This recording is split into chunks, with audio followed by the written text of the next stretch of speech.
Welcome to Finding Noble, a podcast where we climb into the world of young people's mental health and where we provide support for the adults who support them. I'm your host, Carly Red.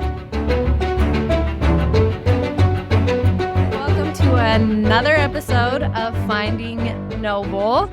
Today we are discussing parenting with a partner, navigating parental differences. And we thought this would be really fun to invite my husband, Eric Red, to join us. There is a good chance that we will get to walk through actual conflict resolution in this podcast episode today. So that could happen on this podcast with Dr. Kevin Skinner. Welcome, Dr. Kevin Skinner.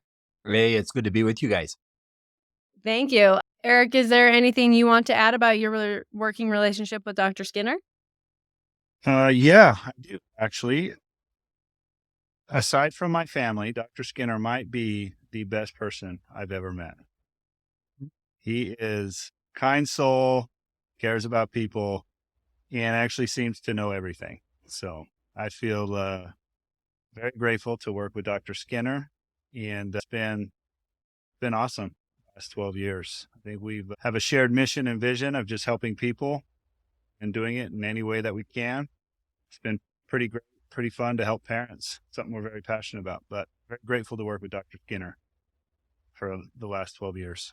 That's kind of you to say. I 1000% agree. Okay, well, let's get into our topic. Unless, Eric, you want to say anything about your marriage relationship. I feel like that's a loaded question. What do you want me to say, Car? That you just love me and think I'm the best person to ever walk into your life 20 years ago. The best, and feel very lucky. And one thing I will say about our marriage and our parenting styles is we're both very passionate partners and parents. I think that's a perfect segue into our topic today, because as I was reflecting on what we might discuss, it came to me that as parents, one, to acknowledge and remember that disagreement is absolutely normal. Each partner is coming from a variety of ideas, such different backgrounds and family origins, and also acknowledging that because there may be disagreement or conflict at home over parenting styles, that it means that we or you and your partner care deeply about your children. Both of you care deeply about your children. And that is a beautiful thing. We both love them so much. And it is a tremendous and commendable real truth, I think, for partners to acknowledge that this passion or these conflicts may stem from the very fact of your deep love for your child. I think that kind of changes the family playing field to keep that truth in mind. I agree. It's really important that you identified, right? We both care. We might be passionate in different ways, which is going to lead to natural differences because the way one of you does it may be different than the other does it. And there's a reason for that. I think the hard thing about parenting is Carly and I, for example, come from very different backgrounds in terms of parenting styles. And so I think as we've tried to come together and meld, my understanding, Dr. Skinner, correct me if I'm wrong, is most behavior is learned behavior. And so behavior that I've learned is at times different than what she's learned. And so I'm excited to learn how to maybe manage and handle when those pretty strong differences come up. I love that. I do feel like after you acknowledge that difference is normal, disagreement is normal, then you can start to really tap into conflict resolution skills, which I think actually might be second nature to almost everybody. I don't think it comes natural to almost anyone, and it takes practice. So I'm excited to also go over conflict resolution and what that looks like, and then also more understanding behind why we act or react in certain ways. I think Dr. Skinner has some great insights into that, especially around parenting.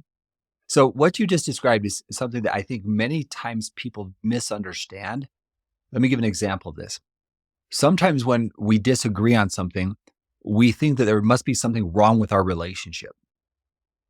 There's something wrong with us because we disagree. And I might not like how you're parenting right now. I might not like your tone of voice.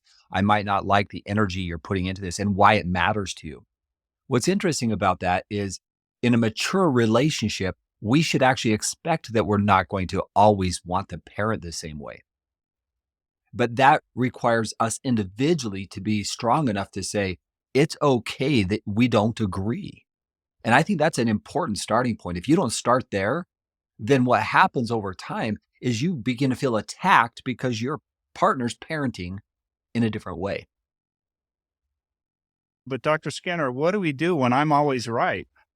Oh my goodness. That's a great question. The first thing you do, Eric, is you look in the mirror and you realize that you're wrong. Yeah, Amen. I got to Thank work on you. that one. I think that's really important though to bring up because I think it is really easy to fall into kind of this battle of, well, let me prove to you I'm really good at proving why my standpoint is the correct one.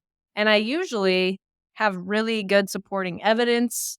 I'm really good at debating. I often debate my way into getting what I want. He does win. I always joke that Carly would be a wonderful litigation attorney. She would win every case. I'm coming with kindness and passion, and I want to prove why my point might work best. But I don't think that's the right way to do it, is it? Well, generally speaking, probably not. But what is the right way? Because you can Right. convince a person, but they might not agree with you still. Right. What's that phrase? Right. A man or woman convinced against their will remains the same still. That is good. Yeah, Right? When you try to prove to me that I'm wrong, might go along. But if I have something inside of me that I disagree with, let me back up for a second. In our parenting, one of the core things that we get stuck on is what's right or who's right versus what's right, I should say. And ultimately, if we're going to parent with purpose, we should look at the end goal in mind. What's the desired outcome for a child when they leave our home?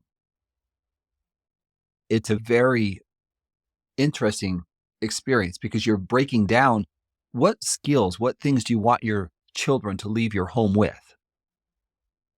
And when you start looking at there, then you're actually parenting with purpose. Then as a couple, you're like, how do we do this?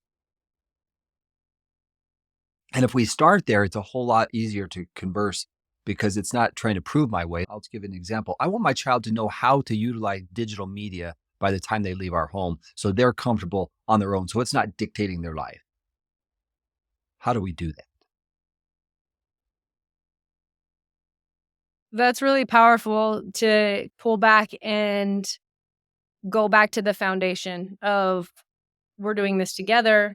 We want probably the same outcomes. I think almost every parent, if they honestly ask themselves, that is such a intimate question to ask your spouse. What is it that we are hoping for this child? What is our ultimate goal as we parent them? And what do we want for them? What is our deepest desire for our child?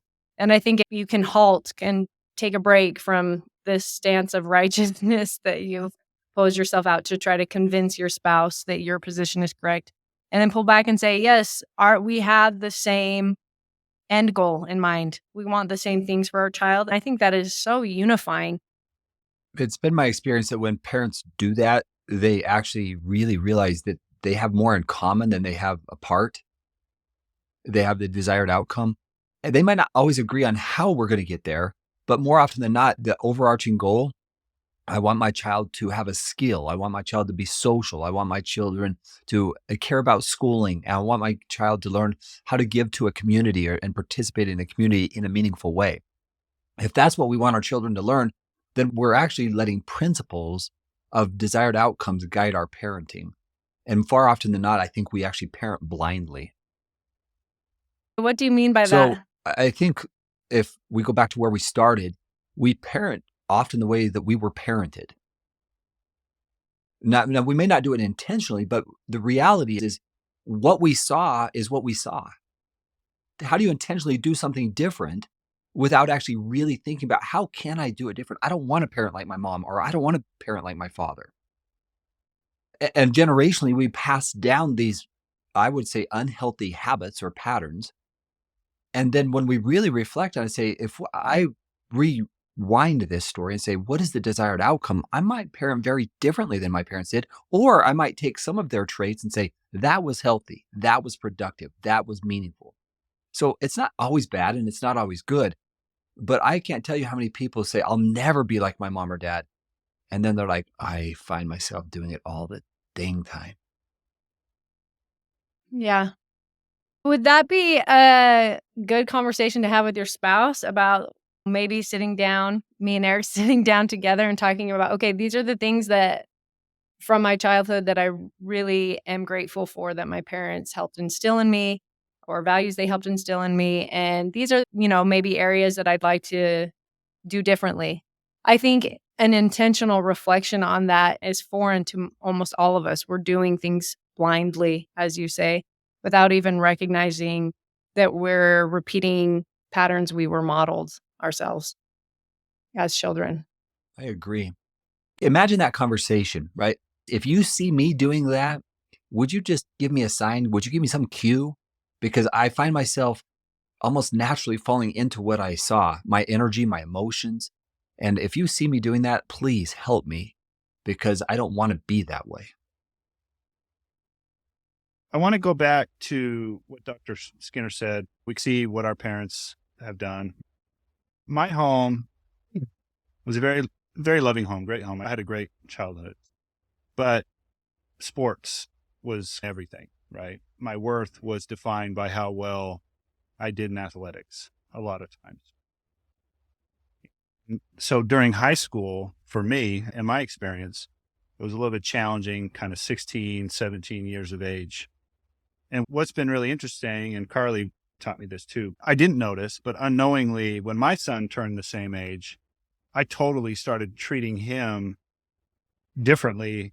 And my understanding, and Carly, you can chime in on this, is maybe out of fear because of what I went through. And it was totally subconscious, right? And so back to the concept of communicating, Carly communicating to me, understanding and communicating to her. While I think we tend to do that in more of a yelling tone most of the time. Whatever. It's not A always. passionate tone. It It's a does come passionate out. tone. A very passionate tone. I'm going to start yelling about you saying that we yell all the time, but I feel like it eventually can get to yelling. It doesn't begin with yelling. It doesn't begin. Yes, right. But anyway, so Dr. Skinner, I'd just like your opinion and thoughts on that concept, that idea of repressed childhood experiences and why that bubbles up in the way that it does. And why do we subconsciously repeat the cycle with our kids? I think the key word here is fear. What are we so afraid of? And why do we act out of our fears? Why do we react from fears that we may have? Yeah. And maybe just to clarify what I'm asking, deep down inside me, sports doesn't matter. I know that. Long term, it's not important.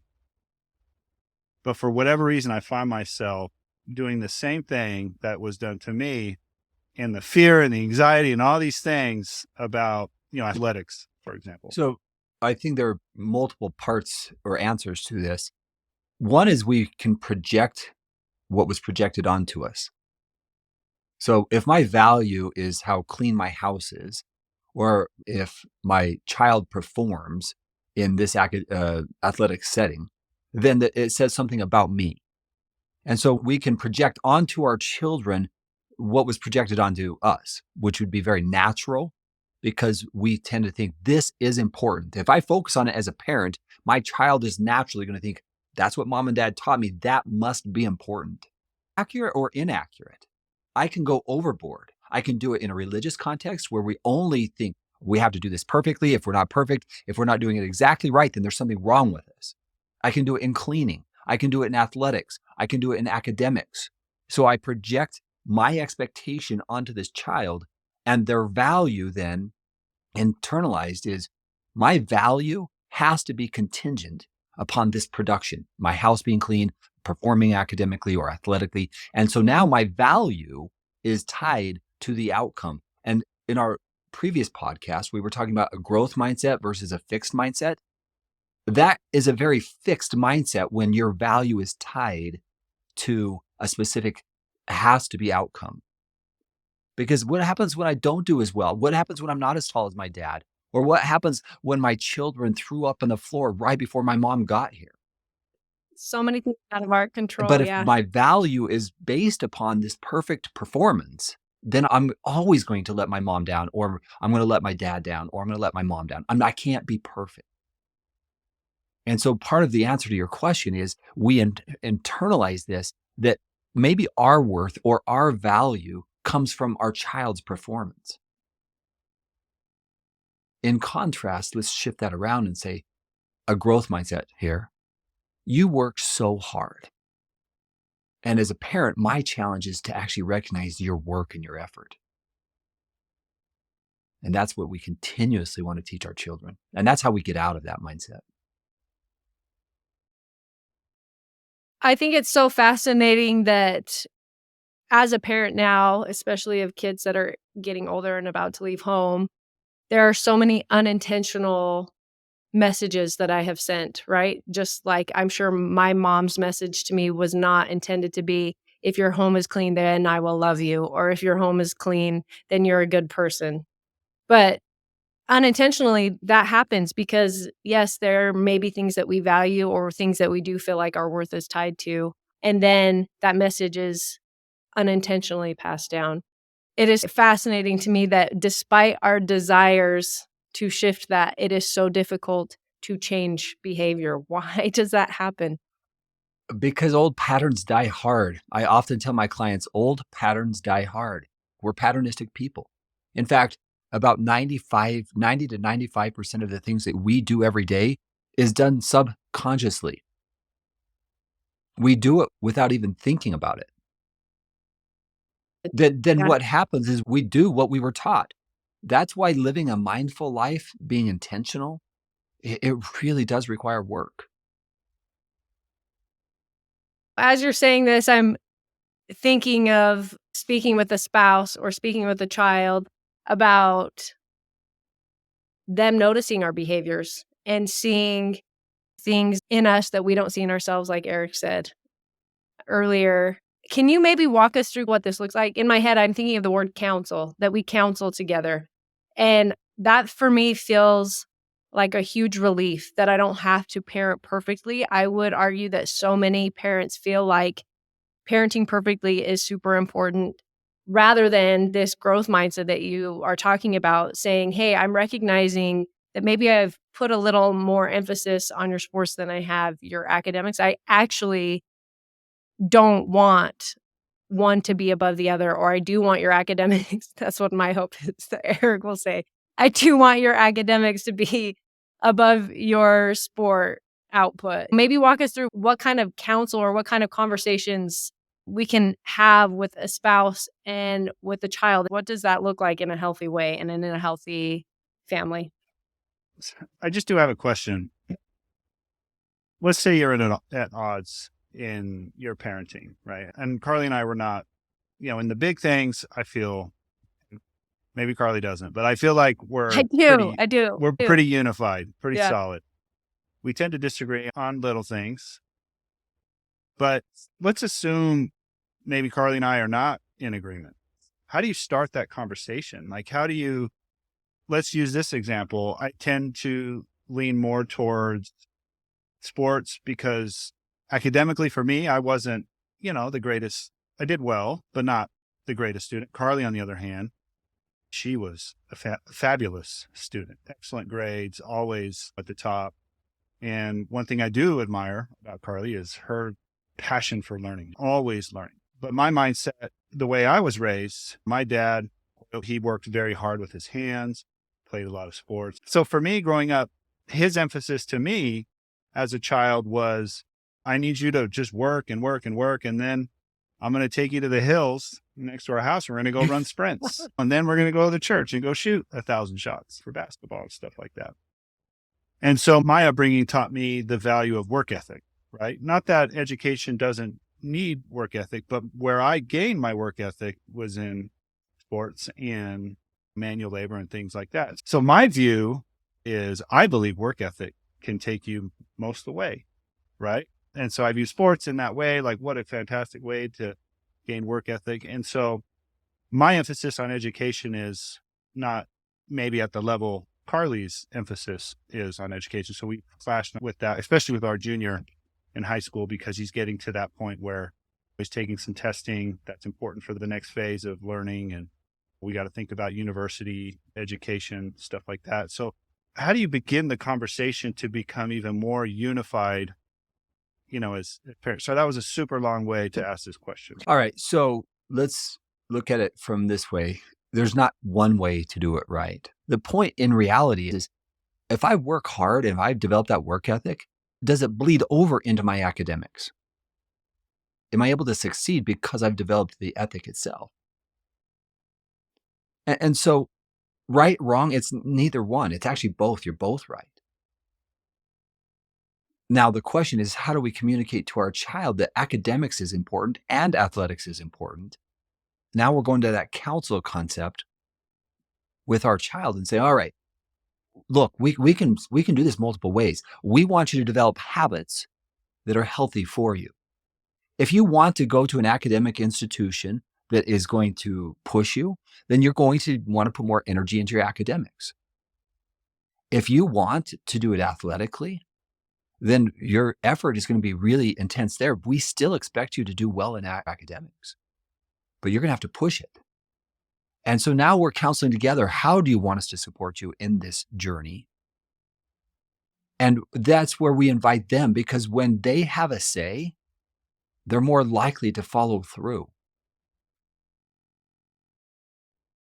What I took a lot from what you were saying is that you need the balance of both partners to be able to help our children become the person they can become to reach their potential by having a diverse, multifaceted home and ideas that we don't have the exact same ideas of what looks right and what doesn't look right. And maybe that's exactly what's bringing balance into the home and really bringing different ideas and beliefs and philosophies to the table. You start to have a stronger and more healthy environment for a child to thrive. I'm wondering, as you're saying this and lights are going off in my brain, of course, we need to include them in the counsel. Is it important to have a partnership counsel beforehand, before we come to our child and say, let's counsel with you? Because I think that is some of the mess that we find ourselves in is we both come with so much passion into the situation and we're hitting it from different angles. And then we start getting into it with each other because I'm like, no, this is more important, or this is how we should correct this errant behavior. And we just have differing ideas, obviously, like we talked about, everybody does. Yeah. And our kids are watching this exchange And unfold in real time. yes, because we're both trying to help the child. We're both there to help one of our kids. And then, yes, conflict, and beyond conflict, I think contention. I think contention is the thing that is the mud that hurts families the most. One guy named Chad Ford that I liked following, he has a wonderful book on conflict, but just that conflict and contention are completely different. We hit contention when conflict isn't resolved healthily. So what does that look like counsel-wise? Counseling together, going to talk to our kids about it, removing ourselves from the room and saying, hold on, like code word, cheeseburger. That's Eric's code word for everything. Cheeseburger. I love a cheeseburger. Pickles on it? Yeah, good cheeseburger. Yeah. No pickles. Bacon. Bacon. Okay. So let me answer this in a couple different ways. Our children watching us solve problems may be one of the best educations we can give them. But preparation prevents a pound of pain. So I often say proper preparation prevents a pound of pain. Now, what I mean by that is if you're trying to solve a problem on the fly in front of your children, let's do a do-over.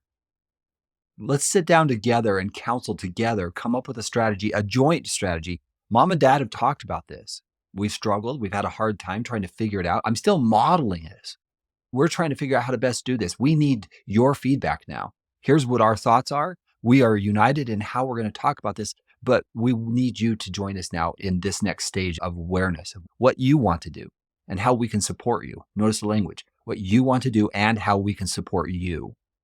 So if you've properly prepared, it's going to prevent that pound of pain because now you're arguing between them. You know what the child does in that situation? You guys go figure out your stuff. Yeah. But then they don't want to listen to you because they're like, I don't want a part of that. So now if we come with proper preparation, then we come and unitedly say, look, we need your feedback. We want to work with you on this. Really, we want to support you. The question is, how do you see the next year or two of your life? What if I disagree with what they want in the next 1 to 2 years of their life? Okay, so let's do that. So let's say, help me understand your thought processes, what you're thinking. And now I just go in that and understand what are they thinking and why is that their approach? And they may say, I want to do it this way, or I don't want to do it that way. Okay, help me understand further. And you just help them explain their story and why they're thinking that way.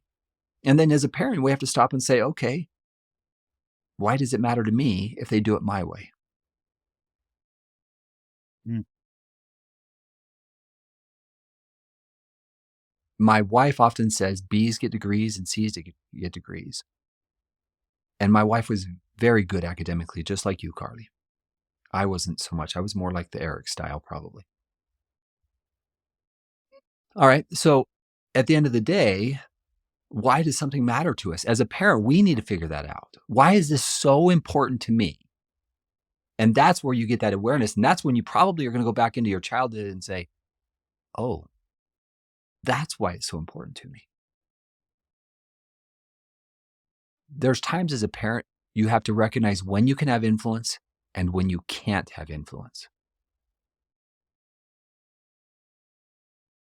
That is something that I don't know if I'll ever quite come to an understanding of. I call it the dance, knowing how much to intervene and when to pull back and let them create their own choices. Okay, but before we go to that, I loved this. I know everybody has been talking about and heard of Brené Brown over the last decade and a half. You've heard her name so many times, but I love this concept of her. It's called the Rumble. And I think it's from her Dare to Lead book. Let me just read to you what she says. The word rumble has become more than just a weird West Side Story way to say, let's have a real conversation, even if it's tough. It's become a serious intention setter and a behavioral cue or reminder. A rumble is a discussion, conversation, or meeting defined by a commitment to lean into vulnerability, to stay curious and generous, to stick with the messy middle of problem identification and solving, to take a break and circle back when necessary, to be fearless in owning our parts, and as psychologist Harriet Lerner teaches, to listen with the same passion with which we want to be heard. More than anything else, when someone says, let's rumble, it cues me to show up with an open heart and mind so we can serve the work in each other, not our egos. So, I mean, even just saying to your spouse, hey, let's rumble, not like, let's wrestle this out, but in a sense, wrestle in a sense of conflict resolution where we are being curious, we're being open, we're being vulnerable. And even hearing you saying maybe that's okay to do in front of our children, so it models to them. So let me clarify a couple of things. Why our children watching us problem solve requires us to be mentally mature adults. What it does not include is a criticism or a put down or that's stupid or you're wrong. More of, Or you always, or you never. right. It's more often than not. I'm not sure I agree with that. Help me understand more. I'm still seeking your opinion, but I'm also stating my own. I'm not sure I agree, but let's talk about it. Now we're modeling for children how to go through a difficult conversation, how to rumble. When I got married, I had no clue how to problem solve. I did not know how to communicate with my wife when we had differences because there was no model. I never saw that. Never saw conflict in my parents' relationship, never saw them resolve issues. And so when I had an issue with my wife, I was a bumbling idiot she will agree with me on that. But the reality is I've had to learn how to communicate in these difficult times. And when there are differences, it's not always easy. We're always still learning. And that's the question. Am I willing to humble myself and say, I don't know all the answers. I'm not sure I agree with how we're dealing with this right now, or I don't know how to deal with it. That's even a more mature parent that says, I don't know right now. And that's a great example for parenting with a child, because as parents, we somehow think that we should know it all. I can't tell you how many times I've told my children, I don't know right now, but I'm going to work to find the answer, and let's together try to find a solution. We've often done that, I think, Eric, a little bit, where we've said, especially when it comes to just the smaller things like curfews and phone time and listening to music while they're doing the homework and missing family events, those kinds of things. We'll often say, we haven't talked to each other yet. We will talk to each other and then we'll tell you what we agree on. And I think that has been helpful, wouldn't you say, Eric? Yeah, I think so. I think when we're calm, we're pretty good. I think we do a good job. Maybe the question that I have, and this is maybe more for me, when Carly and I come with and we disagree on something, the thing is, Carly and I love our kids. We're very passionate about our kids. So I think everything we're coming at the situation with desire for our children. Right? It's a positive desire for our children. I guess what would be helpful for me, because my natural reaction is I shut right down. I stop. Carly's reaction is maybe she gets a little louder. But when we're in that moment though, what recommendations do you have to maybe de-escalate ourselves? Is there a process we could go through to recenter and maybe revisit? Do you have any practical things? And this is maybe more for me, or even like phrases that I could learn that might help me get in the situation better. Because I tend to go with the you never, you always phrase, which never really It never doesn't works. seem to work that well. I was going to say, ironically, So Yeah, just ironically, use- that's a really good question, because I see that in my therapy office all the time. When we are in conflict, we don't agree on something, we don't know how to solve it. And so what do we typically do? We try to reinforce what we were saying. And so we say something and we're not really listening to each other. We're speaking to be heard. And I really want you to understand what I'm saying. Well, ideally, we would pause and say, obviously, this is really important to you. Why is it so important right now? Help me understand where you're coming from. Now, notice I've just transitioned into this place of importance. Now, let me share from my perspective. I want to understand first, seek to understand, and then to be understood. So that's one general concept. But let's go back to a concept or idea you talked about before. You tend to shut down, zip your mouth, right? You zip your mouth until you get frustrated enough, if you're like most people. And that's when you go into you always or you never, because that's when the fight comes up. So we can shut down in a disagreement or we can fight. Those are the two most common responses when we're in disagreement. That's why I get louder. That's why I get louder. It's like, let's get her something out of We've you. got to solve Anything. this, right? And Eric, you're probably, again, this is, couples do this. We all do it. So this is the pattern. So one person's generally pursuing and one person's typically distancing. I'm pulling away because I don't know what to say right now and I don't know how to say it. And quite frankly, I'm feeling attacked and like I'm doing something wrong. And that's typically what's triggered. And so I am pulling away. And that's when the other partner typically pursues. And that's when World War III hits and we throw accusations and we get frustrated and we get angry. And we're not solving the problem there because neither one of us are feeling heard or understood. So breaking the pattern requires us individually to say, this is obviously important to you, Carly. I don't know what to say right now. Can we take a short time out, but can we come back to it in 30 minutes, 25 minutes, tomorrow morning? Can we walk through this? Because if we can do that, I will have more clarity on what I'm really feeling and what I'm trying to communicate with you. One, I acknowledge that I don't know what to do in this moment, because as adults, we can actually do that. We can take adult timeouts and say, I don't know. I need to think through why this matters to me. That type of self-awareness allows us to be more effective. And then when I'm communicating with you, you can actually hear what I'm saying because I'm present with you because I've thought through it. And once I've thought through it, I'm much more inclined to understand. I wonder what Carly's feeling. I wonder what Eric's feeling. That's empathy. And that's where we actually cross the bridge to effective communication. When I can have empathy for what you're experiencing and what you're feeling. That's the most effective communication when I've shifted from I want to be heard and understood to I wonder what you're feeling and thinking. That's where we really make great progress in our communication. I think especially as empathy is difficult to get to when there's heat involved, right? When there's anger there, it's really hard to transfer to empathy rapidly. But the one thing that I have been reading about in preparation for this and have heard so often is to first get curious. And I feel like curiosity can be a precursor to empathy. That when we get curious, then all of a sudden say, I'm curious, let me know why you feel this way or whatever. And then they start to inform you why they are passionate about their stance. And all of a sudden, I think empathy can come into play because you begin to realize where they're coming from and see them as your partner, your spouse, the person that you're parenting with. And especially for married partners, the person who you chose to do this with. This is who I chose to have this family with. And I think it brings it back to that unity, which is the goal, I think, for everyone and is what is so difficult to achieve. Dr. Skinner, you always talk about this concept of the brain getting flooded.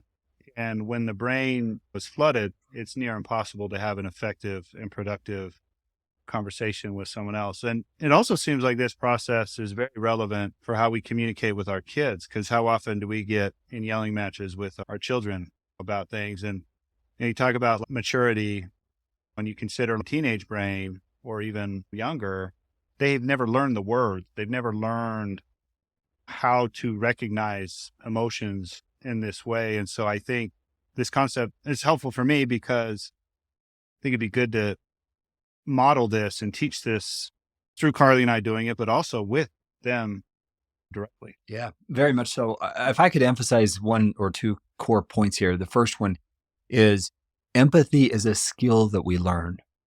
It's not inherited, it's a skill. Empathy is the capacity to be with a person and see and feel what they're feeling. And we are really poor at that as a society. We don't take on another person's perspective very well. The end result is we tend to feel like people aren't listening to us. They don't understand us. And when we get to that, which gets to my second point, then we feel attacked. And when your partner becomes the enemy, then the smallest trigger sets you off. And when they become the enemy, then the children pick up the energy in the home because we're not parenting together. We're parenting and we don't even like each other. And children then pit parents against each other because they'll do it to the person they can get what they want. Because I know I can go to mom for this or I can go to dad for this, but don't go to mom for this and don't go to dad for that. And they learn how to play the game. The longer they stay enemies, the more problems we have. And so if we're going to have healthy relationships, it really does require us to try to understand each other on a deeper level. And that's where our society is really struggling today. We aren't seeking to understand on another level. What are they feeling? What are they experiencing? And I love what you said earlier, right? We are married. This is the person that I chose. This is the person I love. So we should treat him that way. What a powerful core central point to keep returning to with our spouse and with our children is to make that connection and strength of your marriage and your family, the unity within your family, as the priority, as the foundation to why we're doing any of what we're doing. It is so easy to get lost in the weeds and to not see the forest from the trees. All the tiny little events throughout the day, the things that wear us down are the games and the basic needs of feeding and cleaning and all these things that feel so important. But why are we doing any of this in the first place? It's because we have this foundation and desire for love and connection and unity and belonging. And to be seen and valued. What I want to give that to my spouse and to my children, and I think returning to that standpoint, I wanna put it on Post-it notes throughout the house or maybe on the fridge or wherever. The strength of the marriage, the strength of the family is the goal. That's the foundation. This unity is the foundation, and to try to return to that always, I think can really soften arguments and mollify the discord that so often comes into family life. I often say relationship before rules. And the reason why is because we can have so much structure, we can have so much guidelines and rules. But when we have the relationship first between the couple and with our children, then the rules are a byproduct. The relationship is the foundation. We can build from that. But when you try to put rules as the foundation without the relationship, you almost always have problems. And so the structure that we're trying to create is, if my child knows they're loved, if they know they're understood, if they know they're valued, then they're more willing to follow a rule or a guideline because they know that they matter to me. And that's really this concept we're trying to get into. So many times parents fight and argue. It's not really about what they're actually fighting and arguing about. It's that they don't feel heard and understand themselves. That's so good. Eric loves making T-shirts with quotes on them. We should have a whole brand of Dr. Skinner axioms that you've shared with us just here on the podcast. Relationship before rules. There was another one that you said earlier. I can't even remember it. I love stand-up comedy. And Jerry Seinfeld recently released a new one, and he talks a lot about parenting and marriage. And he makes a joke. I don't know how it goes entirely, but he talks about, I'm tired of the quality time. He's like, the garbage time is where it's at. It's the 11:30 at night ice cream with my child. That's the party. Sometimes the forced intentional quality time maybe is not achieving the goal that we want. It's going along with the relationship before rules. Sometimes the garbage time is the quality time. Well said. Well, I think that really deviates from this concept of perfection in parenting. I think the more perfect we try to become as a parent, the more internal we become as a parent. It's more about us than it is everyone else around us in our homes. But the relationship before rules, to constantly remember, and maybe even to ask ourselves, is this action helping the relationship? Am I putting this relationship before this rule? And maybe going back to that can be really helpful for us, especially in a situation where we feel like moving forward feels difficult. I think so many of us just get stuck and then stay in those cycles like we've talked about. I agree. If I just one other thing Okay. I would add there, if we do just focus on the rules, our children will resent us because they won't feel heard and understood and validated. When they feel valued and loved, then when I ask them to do something, they know it's because I care about them.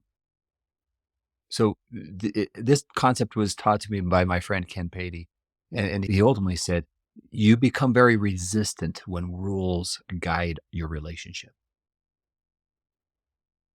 because it's a task. In relationships, I feel, I sense I'm with, I feel like I belong. It's incredibly powerful, but we really, as a society, we can get stuck on structure, grades, everything else. When we focus on the relationship, it softens hearts. We're able to have more influence, and our children feel loved. And that's really what I think every parent wants. And then I feel like the message that the child is receiving isn't based around home protocol, like we talked about earlier with cleaning or sports or academics or whatever. The worth is attached to the human. It's inherent that I value you as a human, not because you did X, Y, and Z. You didn't have to earn my love, but my love is given to you. When we age and when we have our own children, we become so much more forgiving of our own parents and then start to see how much they actually did care about us and how much they actually did love us through their actions.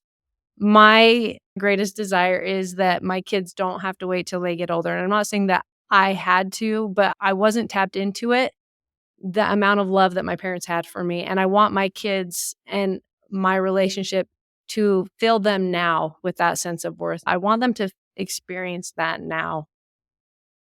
I just have one more question I really want to ask, referencing back to what you said, Dr. Skinner.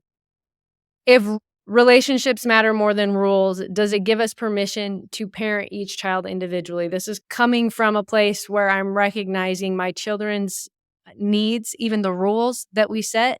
It doesn't fit all. One size doesn't fit all. For instance, our oldest son, he's living in the moment. He's wonderful, but at the same time needs a little more eyes on his assignments and schooling and grades. Our daughter underneath him, that is not something that we need to talk about. The opposite, I'll say, you need some more balance in your life. So they're very different in what their needs are. Is that okay to create different rules if we are focusing more on the relationship? Will that hurt our kids in the long run, or will they feel like that seems inconsistent? We will be inconsistent.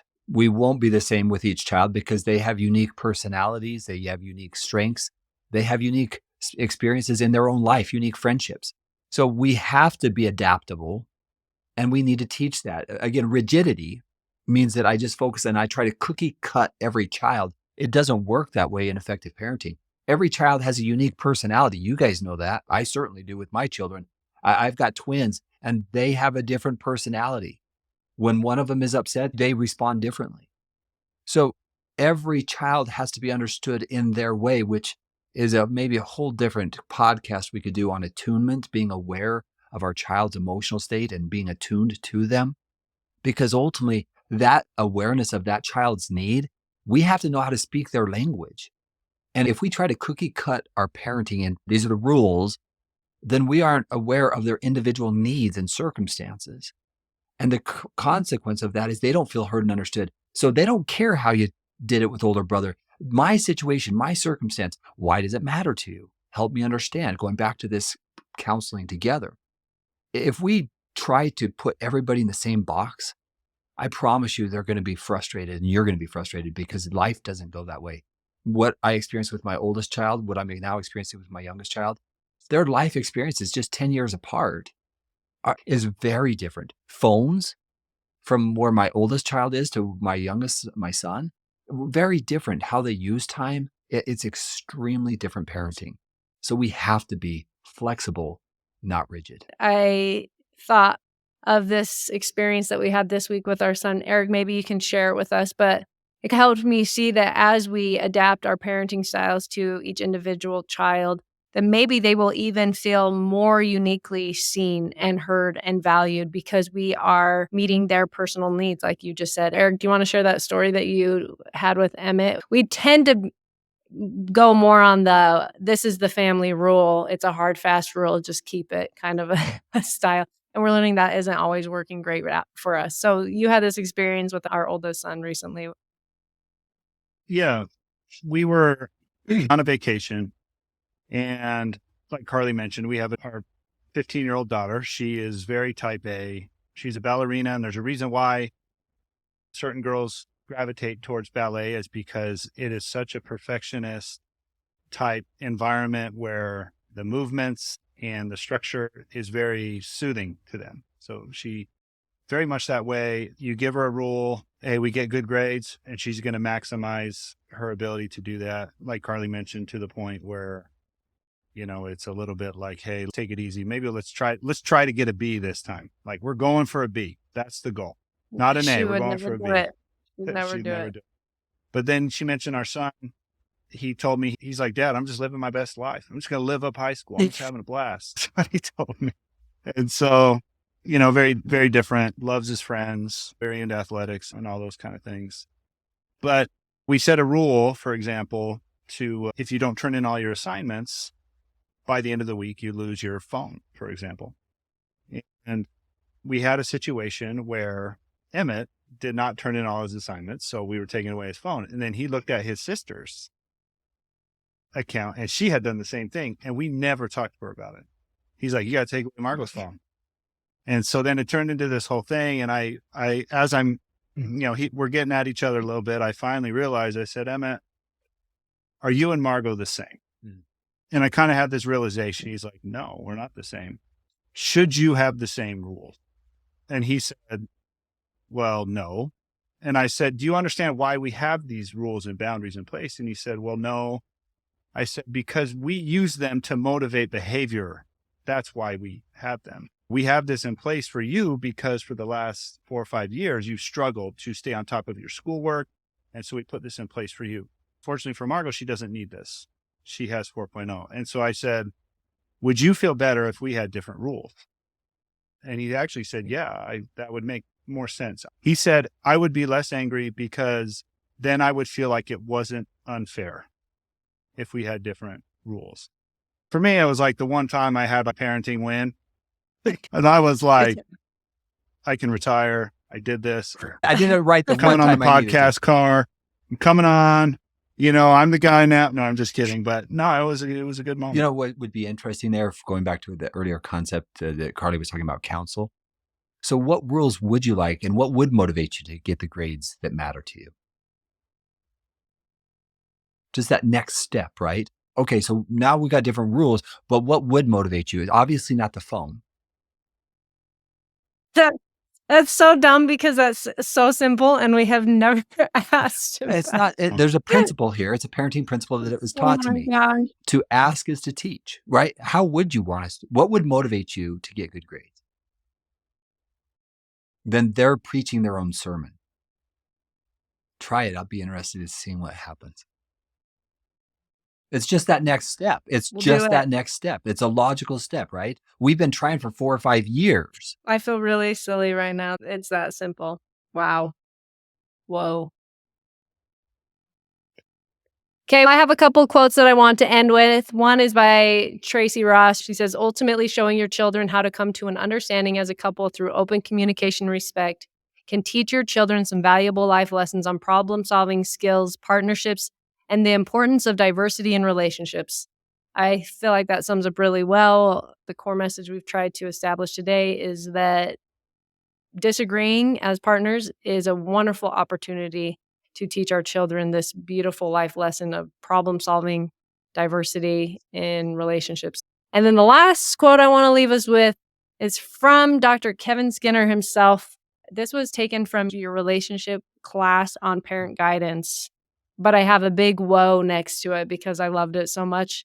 He said, as we go outside the family, how I see the world might first of all be influenced by how I see relationships in my own home. Let me repeat that. This is in reference to our children. As we go outside the family, how I see the world might first of all be influenced by how I see relationships in my own home. So the worldview our children inherit comes from the relationships in our home is what I gather you saying.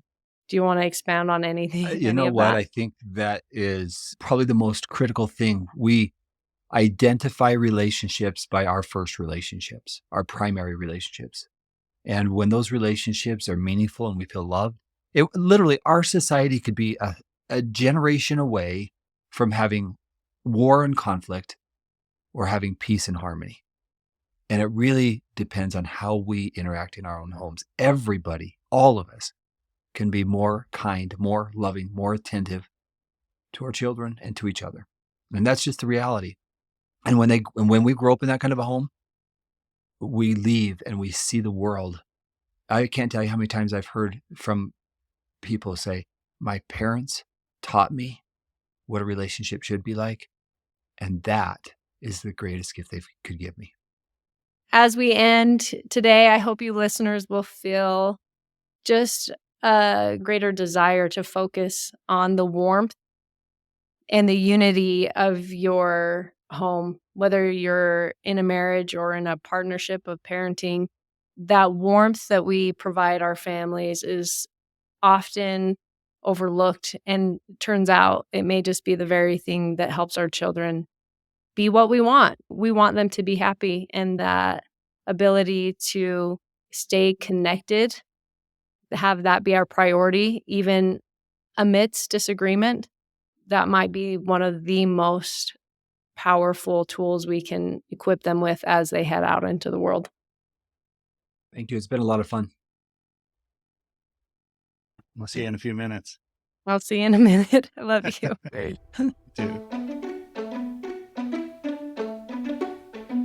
You've been listening to Finding Noble. I'm Carly Red. Follow Finding Noble on all available podcast directories and find out more on our website, findingnoble.com. That's findingnoble, Noble.com. And if you or anyone close to you are looking for further resources on young adult and adolescent mental health, Dr. Skinner and a host of other leading professionals working in the mental health world share courses and even answer your questions, all on parentguidance.org. That is parentguidance.org, brought to you by the Cook Center for Human Connection.